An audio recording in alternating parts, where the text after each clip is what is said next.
Tofas okugamba ebi n'obwo abakurukuruga omu office ya president eya ONC bashyiraho itakeri nikwe Tofas okubatebeza okwiba yaruguzire atakafiire omu mwaka gwa 1983 nibwo twaguriye itakeri hati kutwahereze kurugura natandika kukozesa itakeri nangu nkabanzamu abapangisa bahinga mu buro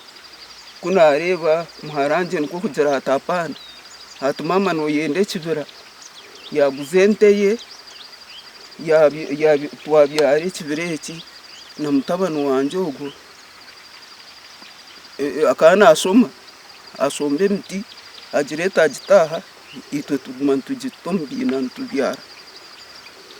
kandi kwizire gipateje yaruguru nagihereza ogwo mwishiki ekereya n'amawanda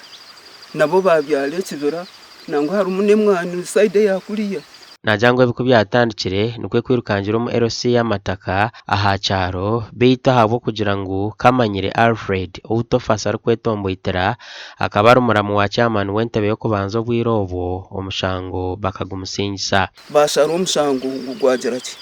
gwansinga abazuruza banje bakabatakashira nazurra LC3 kunazurire LC3 kije yakahita kaha barebita ko kuri kugenda twahereza obuzurizi nabatugurize na wundi kwatana nawe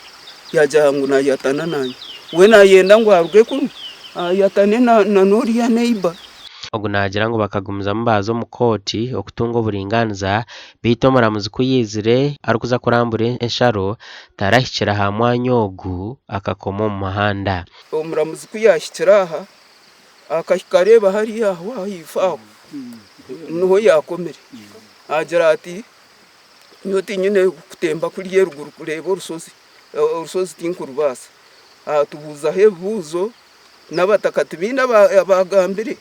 akabuza bamwe mu bazurizi banje yahandika abataka bahandikaho yakwata umuhanda gwe yagenda twagire yo kuza kurempoza yo mushango ngugwa kusinga Tofas tarakomera aho akagaruka mu koti yajuriza ngo bundi akagaruka n'itakarye konkambo nabonire nindara nsiba nindira ahagwita karyanje nishaba government nishaba honorable president Museveni anyambe kandi muhagira nacyo nubakinyangira konka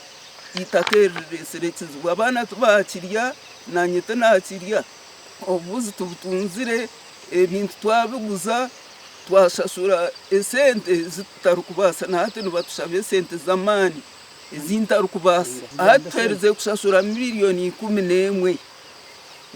umwitaka lyanje hate nibenda miliyoni 11 n'ekicweka umwitaka lyanje ndaro mbihomengire mwebi mirundi nkesha omwene bantu waranzwire nabushe witaka lyanje tuganireho nabamwe batura bari kumanya itakeri kandi ibintu byo batugambire itakeryo twabete ryaho yagira timbwine omushije bakweta element tinka ubwiro bwa kana akoro mu wax ati naza guzitaka atwonka niza guza hecweka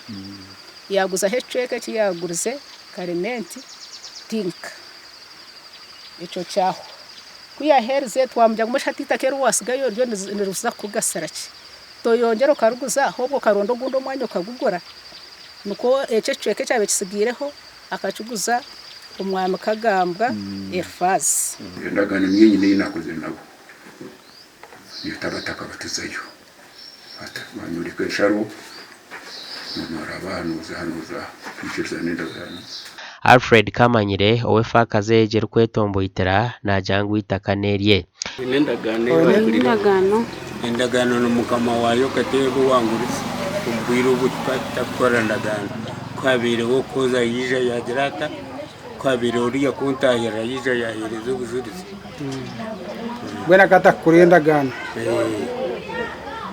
eshongezi hati zitahiroma ba Office of the National Chairperson twahamiza batakaba na barida za kutwashango mwanya ogu twafutaho mu nshongezi kandi za kuko wa president kurango president Nyamurungi takwikiriza umuntu atwira itaka eryo kurango yabonabona nange yarwo mu itakari abo kuba ntwetenga obujuruzo bukumara kandi obujuruzo bukumara twakora ki twabureba kandi uburoho itaka eryo twarushyikamo muri Bugamba ryo mu Rushozi kandi rumuna tanka ryo mu itaka rya Mrs Joy Tinka no wafire kandi abajuruzi abakwatana na Joy baraho kandi benendagano zabo zirikiriya konkande cyenaku omukoteza ndagano ngo muramuzakaza babingisa kajya tumutagamba mwagamba inza kabashohoza indagano bashereka tuba yabikiza ngo bagire ki bazoreke ndagano neza Gasha kwa Susan Charles Sima.